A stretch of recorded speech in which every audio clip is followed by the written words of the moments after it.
협의라는 말을 언제 사용해 보셨나요? 이혼할 때인가요?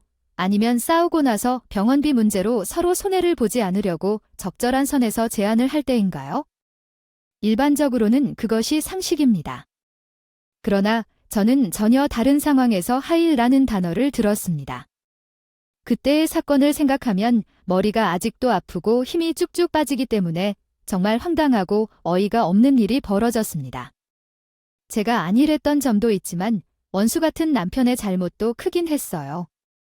용서하는 문제는 뒤로 하고 정말 염치도 없고 뻔뻔한 그들의 행동에 화가 났고 저는 살아오면서 경험하지 못한 복수를 결심하며 힘을 내었습니다.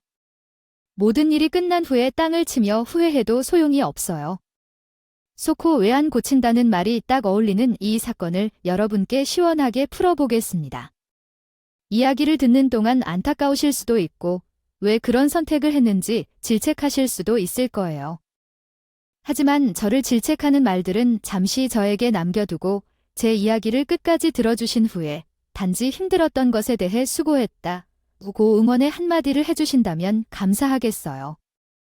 이런 일을 겪으면서 정말 큰 스트레스를 받아 심지어 탈모까지 생겼고 앞으로는 이런 일을 겪고 싶지 않다는 생각으로 기도했습니다. 누군가가 나쁘게 행동했던 일에 대해 가볍게 생각하려 했지만 그것은 더 큰 문제가 되어가고 있다는 것을 깨닫게 되었습니다. 지금부터 왜 참아야만 했는지에 대해 이야기해 보겠습니다. 못하게 되었는지, 그동안은 무엇 때문에 꼭 참아야만 했는지 제 이야기를 시작하겠습니다. 저는 남편이랑 결혼을 하고 겪을 수 있는 별별 일들은 다 겪어본 듯 싶어요. 이런 일들이 설마 내 인생에 일어나겠어라고 생각했던 것들이 전부 일어난 것 같아요. 일단 첫 번째로는 남편이 잘 다니던 회사에서 하루아침에 잘려버리게 된 것이었어요. 그것도 결혼을 한 지 얼마 되지도 않은 신혼 초에 일어난 일이었어요. 남편은 현실을 받아들이지 못했고 저 또한 남편이 회사에서 잘리게 되었다는 이야기를 들었을 때 입을 벌리고 아무런 말도 하지 못했죠. 남편이 너무나도 크게 망연자실해버렸기 때문에 저 또한 같이 옆에서 죽상을 하고 있을 수는 없이 제발이 제 마음을 추스리고 남편에게 용기를 주려고 노력을 했어요. 솔직히 말하면 신혼 초에 일어난 일이었기 때문에 결혼을 했다는 것 자체를 후회하는 마음까지 살짝 들더라고요. 당신은 아직 젊으니까 당연히 다른 곳에 취직 가능할 거니까 너무 걱정하지 마. 근데 당신 회사에서 왜 잘린 건데 이유는 알고 있어? 갑자기 퇴사를 하라고 하니까 이상하잖아. 당신이 무슨 실수를 저지르기도 한 거야? 회사에 뭐 막심한 손해를 끼치기도 했어. 그런 거 아니야? 아, 나도 뭔지 잘 모르겠지만 내가 발주 실수로 하나를 잘못 설정해서 손해까지 내가 다 떠안게 된 게 퇴사의 원인인 것 같아. 내가 분명히 그 손해 감당하겠다고 했는데 이렇게 퇴직까지 시킬 줄은 몰랐지? 아, 정말 나도 멘탈이 탈탈 털려서 무슨 말을 해야 할지 모르겠다.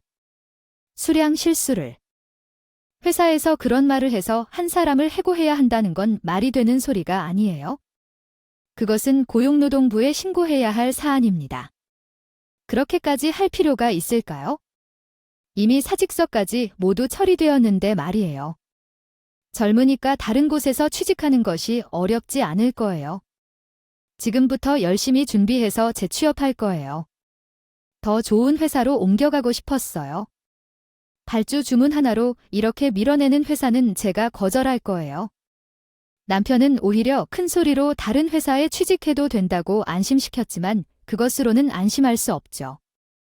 자격증도 가지고 있지 않고 취업이 확정된 것도 아니니까 생활비에 관한 불안함이 가득해요. 우리 친정아버지는 친환경 사업을 하시는데 정부에서 지원도 받으시고 홍보도 잘 돼서 회사가 탄탄해요. 친정 집안이 넉넉하다 해도 남편이 발주 실수로 손해를 입히면 손해를 내야 한단 말이라니까 친정 도움을 요청하려고 했더니 남편이 손사래를. 아이 가득이나 회사에서 잘리게 된 것에 대해 미안하다는 말씀을 나한테 하더라고요. 어떻게 내가 염치 없이 저 강아지가 돈을 빌려다 줄 수 있겠어. 내가 집에서 얘기를 해볼게. 집에서 충분히 도와줄 수 있는 금액이니까 내가 해결할 거니까 걱정하지 않아도 돼. 나한테 돈 빼달라고 한 거 알아. 나는 원래 사업을 하고 있어?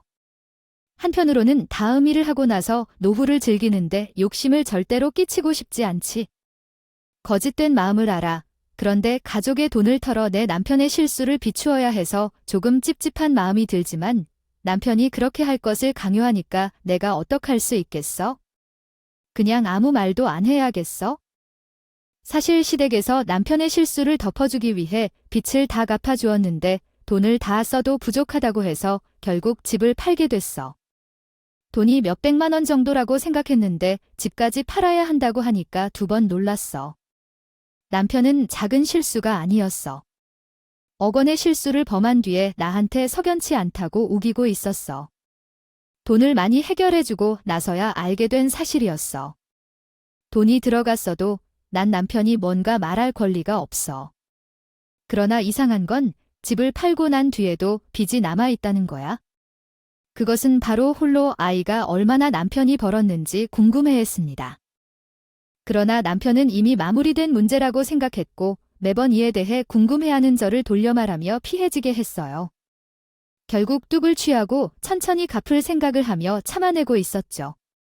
시어머니의 도움으로 일부 문제를 해결했지만 급한 돈이 필요했고 남편이 취직하지 않는 것이 문제였습니다. 이력서를 많이 제출하고 면접도 보러 다니고 있지만 이상하게 합격 통보가 오지 않았어요. 비상금도 다 써서 막막한 상황에서 방법이 없을까 고민했죠. 그때 한 번 빛이 들어왔어요. 언제까지 이렇게 취직만 기다리고 있을 거야? 회사에 가서 일을 해서 우리 생계를 책임져야지. 다음날 일어나서 두렵다고 생각하면 안 돼. 남편은 저를 격려했고 우리 회사에서 일을 해보라고 제안했어요. 내가 일할 생각이 있다면 우리 회사에 들어와서 일을 배우는 게 좋겠다. 결국 제가 남편의 제안을 수락했고 열심히 일해 나가고 있습니다. 다음은 한국어로 번역된 텍스트입니다. 취업을 시켜주면 낙하산이나 마찬가지니까 이력서도 받고 면접도 보고 해서 붙긴 했지만요. 남편은 아버지의 회사에서 정식적으로 일을 하게 되었어요. 남편이 원래 다니던 회사에 비하면 우리 아버지의 회사는 조금 더 작은 중소기업이긴 했어요. 남편은 출근을 시작했고 월급을 받아오기 시작했어요. 고정적인 월급이 생기니까 그나마 삶의 숨통이 트이는 듯 했죠. 하지만 그것도 또 잠깐이었고 시댁에서는 본인들의 노후 자금이나 다름없던 집을 팔아서 우리 남편의 빚을 갚아줬으니까 본인들에게 잘해라 하면서 저에게 효도를 강요했고 없는 살림에 빚까지 내기 싫어서 아파트 팔았다가 빚 갚아줬으니까 앞으로는 너희가 우리를 모시고 살아야 하는 거나 다름없다고 생각해도 되겠지. 내가 며느리에게 다른 걸 바라는 것도 아니고 그저 사주 들여다보고 효도하라는 거니까 앞으로는 잘했으면 좋겠다. 그리고 또 우리도 먹고 살려면 힘들지 않겠니? 생활비를 조금 보태줬으면 하는 마음이 있는데 불가능하다고 말할 생각하지 말고 어떻게든 방법을 강구해봤으면 좋겠네. 물론 저도 시어머니의 말에 어느 정도는 동의하는 부분이 있긴 했어요. 솔직히 본인들 노후를 위해 평생 사회집을 마련했다가 팔아버렸으니 그런 요구를 할 만하다고 생각했죠. 하지만 저희도 사정이라는 게 존재하잖아요. 남편이 벌어오는 돈이 많지도 않았고 이전에 다니던 회사보다 조금 덜 벌어오고 있었어요. 생활비는 빠듯하지 갚아야 할 빚도 남아있지. 그 와중에 어떻게 시부모 입맛에만의 효도를 하고 생활비를 붙을 수 있겠냐고요. 월급이라는 게 정확하게 언제까지 이렇게 취직만 기다리고 있을 거야? 회사에 가서 일을 해서 우리 생계를 책임져야지. 다음날 일어나서 두렵다고 생각하면 안 돼. 남편은 저를 격려했고 우리 회사에서 일을 해보라고 제안했어요. 내가 일할 생각이 있다면 우리 회사에 들어와서 일을 배우는 게 좋겠다. 결국 제가 남편의 제안을 수락했고 열심히 일해 나가고 있습니다. 시간과 보수를 계산해서 주는 겁니다. 저희 사돈 아버지께서 다른 직원들과 차별을 하며 제 남편에게만 월급을 더 주는 것도 아닌데 추가 보수를 줄 수 있는 것도 아니죠. 그리고 다른 직원들은 경력이 있어서 회사에서 쌓인 연차 등에서 보수가 인상될 수 있는 부분이 있는데 남편에게는 그런 것이 없고요. 당신이 열심히 일하고 버틴다면 내가 매년 연봉 협상 테이블에 당신을 앉히도록 하지요. 지금은 신입이며 경력도 없기 때문에 내가 줄 수 있는 것이 없어요. 당신도 회사를 다녀봤으니 잘 알겠지요. 사장이 이렇게 마음대로 배를 몰아가는 것은 곧 그 산으로 가는 것이라는 사실이지요. 지금은 일에 손을 익지도 않아서 편법을 사용할 수는 없어요. 아버지께서는 남편에게 버티라고 하셨으나 그러면 좋은 결과가 있을 것이라고 말했고, 남편은 정작 불만을 갖지 않았는데 오히려 장인어른 쪽에서는 난리를 쳤어요. 아요, 어머, 얼마나 사위를 대저해 일시키면서 갖는답시고 월급 600에서 700만 원을 줘야 하냐. 우리 아들이 일하라고 힘들어 죽겠다는데 회사 상황을 알고 싶다는데. 한편 시댁에서 맞이한 이야기를 하시는데 장인이 너무 힘이 들어서 바로 60, 700만 원을 줘야 한다는 겁니다. 남편보다 더 똑똑하면서 잘난 사람이 입사한다면 찾아올 것으로 생각됩니다. 여인아, 너도 참 그렇다. 남편의 월급이 너무 적다면 부모님 집에 가서 연봉을 높여달라고 말해야 하는 거 아니겠습니까? 어떻게 그 돈을 받고 일을 할 수 있어요? 우리 노후에 대한 책임도 져야 하고 말입니다. 아프면 병원비도 보태줘야 하는 것도 너희들이야. 다른 날 탁하면 병원 치료비를 지원해 달라며 요구를 해야 합니다. 돈에 대한 이야기만 하는 것이 너무 지치는 것 같아요. 반면 우리 남편은 아버지 회사에 취직한 이후로 큰 변화를 보였습니다. 이전에는 집에서만 놀고 먹고 있었던 모습은 사라지고 성실하게 일을 하기 시작했습니다. 게다가 친정에도 자주 방문하자고 제안했죠. 친정 방문이 항상 좋았기 때문에 믿음직스럽게 따라갔는데 회사에 관한 이야기도 친정아버지와 나누면서 의욕을 불태웠어요. 그 모습을 보면서 변화에 기대를 하게 되었습니다. 사실 우리 남편은 이해심 있는 남자였어요. 이전 회사에서는 집에 돌아오면 불평만 하고 스트레스를 토로했었는데 이젠 변화를 보여주고 있습니다. 얼마나 지루했는지 처음에는 나도 위로를 해주었지만 알아요. 시간이 지나면서 늘 동일한 말만 듣다 보면 진심 가득한 얘기가 힘들다는 걸 말이에요. 제발 남편이 팀장에 대한 얘기만 하지 않으면 좋겠다는 바람도 있었어요. 하지만 요즘 남편은 이전 회사일 때와는 확실히 달라져서 더 이상 그런 얘기를 들을 필요가 없다는 희망이 생기기도 했어요. 적어도 친정 아버지의 회사에서는 이전 회사의 팀장으로 남편을 생각하는 사람은 없다는 것처럼 보였어요. 지금은 열정적으로 일을 배우고 진지하게 일하고 있으니까요. 장인은 회사 내부 구조를 확인하다 알게 된데 회사의 감사부와 회계부 등 업무가 비슷하게 분담돼 있는 것 같아요. 아, 그게 맞아요.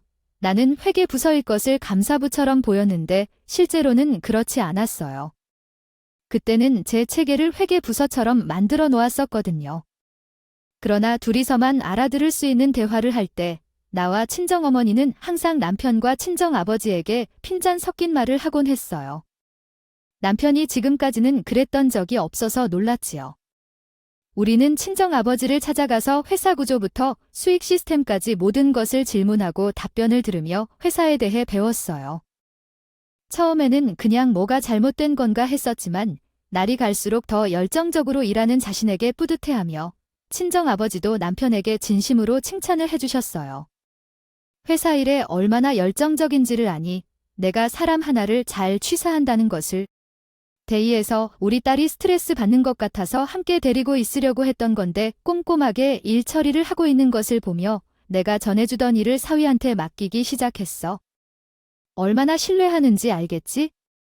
부친 인생 동안 장부 작성을 스스로 한 아버지는 회사의 수입 구조를 철저히 비밀로 하셨어. 당연히 장부도 스스로 작성했는데 그 일을 남편에게 맡기신다는 게 대단해. 서로 신뢰관계가 쌓이면서 남편과 부친이 둘이 의지를 하고 하는 게 참 흐뭇하고 좋았어. 그러다가 시간이 흘러서 자연스럽게 임신하게 됐는데 테스트 해봤더니 선명하게 두 줄이 떠서 남편과 함께 산부인과에 찾아갔어. 정말 우리가 아이를 낳는 건가 싶어서 진료를 기다리면서 가슴이 뭉클하고 정신이 아득해지는데 소생파를 보고 의사 선생님께서 축하하면서 임신이라고 했어. 그러자 놀라서 물었더니 초음파를 보여주시면서 2개의 아기가 보인다고 해 쌍둥이 임신이라고 하셨어. 처음에는 놀랐고 동시에 두려운 마음과 걱정이 들기 시작했어. 이제는 2명을 한 번에 낳아야 한다는 생각도 무서웠고 사춘비도 2배로 든다는 생각에 불안했어. 내 표정이 어둡게 변하자 남편은 2개의 아이를 기뻐하며 혼자 흥분했지. 손을 잡았어요. 어떻게 이렇게 일이 일어날까? 우리 부부에겐 항상 축복이 따르는 것 같았어요. 힘든 일이 생기면 2배로 기쁜 일도 생길 거예요. 둘 다 임신했어요. 너무 행복해요. 앞으로는 더 열심히 일해 가족을 돌봐줄 거예요. 믿어줘요. 아이들 소식을 빨리 알려줘야지. 장인님이 기뻐하실 거예요. 스트레스 받지 않도록 배려해준 남편 덕분에 행복해졌어요. 친정에 가자고 하지 않아서 감사해요. 임신 소식을 친정에 전해줘야겠어요. 부모님이 놀랐어요. 쌍둥이 임신이라니. 축하해주세요. 일어났어요. 아이고 이런 때가 아닌데 뭐 필요하신가요? 우리가 준비해드릴 테니 말씀해주세요. 필요한 게 엄청 많으시겠죠? 유모차도 쌍둥이용이 필요하고 카시트도 필요하고 모든 것을 2배로 준비해야 해서 혼란스러우실 거예요. 쌍둥이 생각한 적이 없어서 더 놀랐겠죠? 너무 급하게 말하면 어떻게 해야 할지 알 수 없죠. 천천히 준비하면 돼요. 장부님이 부담스럽다고 하시면 카시트 유모차는 내가 돈을 모아서 준비할 테니 걱정 마세요. 딸 좋아서 뭐든 해줄 거로 알아서 계속 말하기 시작할 거예요. 사위도 사람이 됐던데 필요하면 무엇이든 말해주세요. 우선 많은 도움을 받고 있다고 생각합니다. 장인님의 가르침은 돈으로 살 수 없는 소중한 것입니다. 계속 배우고 싶습니다. 이렇게 말하면 열심히 일하고 싶어집니다. 과장님께서 감사하시다고 하시면서 임신 이야기에서 회사 이야기로 넘어가면서 의아해하고 있는데 칭찬받는 것은 기분이 좋을 텐데요. 외가를 존경하시고 그런 말씀을 하시니 다행이네요. 좋은 소중한 말씀을 해주시는 분이십니다. 제가 원했던 것이었죠. 사실 시댁에도 이 사실을 알려야 한다는 것을 잘 알고 있었지만 워낙 돈 타령을 해대시니까 전화로 말씀을 드리고 튈까 고민을 하다가 그냥 찾아가게 되었어요. 남편은 부인과에서 소식을 듣자마자 친정으로 차를 몰았는데 어떻게 제가 시댁을 쏙 무시하고 전화로 통보만 하고 모른 척할 수가 있겠어요. 찾아가서 스트레스를 해주면 임신했다는 핑계로 그냥 나와야겠다 하고 잔머리를 굴리며 시댁에 찾아갔고 쌍둥이를 임신했다는 소식을 전했어요. 당연히 손주를 한 방에 둘이나 가지게 되었으니 기뻐하실 거라 생각했는데 의외로 시댁의 반응은 뜨뜨미지근하더라고요. 아휴, 아니, 그 뱃속에 손주가 둘이나 들어있다고. 아이고, 어떻게 쌍둥이를 임신할 수가 있냐? 하나 키우기도 힘든데 둘을 어찌 키우냐 이 말이다. 내가 손주를 빨리 보고 싶었던 것은 맞는데 이런 시기에 이렇게 손주를 둘이나 보게 될 줄은 생각도 못했네. 글쎄, 우리 아들이 얼마나 고생을 하겠어. 아휴, 마음이 갑자기 너무 시리구나. 지금도 우리 아들 등골 휘게 힘든데 애들애가 넘 어이고 입히고 우리 집에 생활비까지 주려면 지금 월급으로는 택도 없지 않겠니? 사돈댁에 말을 잘해서 월급 좀 올려달라고 해라. 아니면 우리 아들이 이렇게 고생하는데 보너스라 넉넉하게 달라고 해 생활비를 지원이라도 받던가.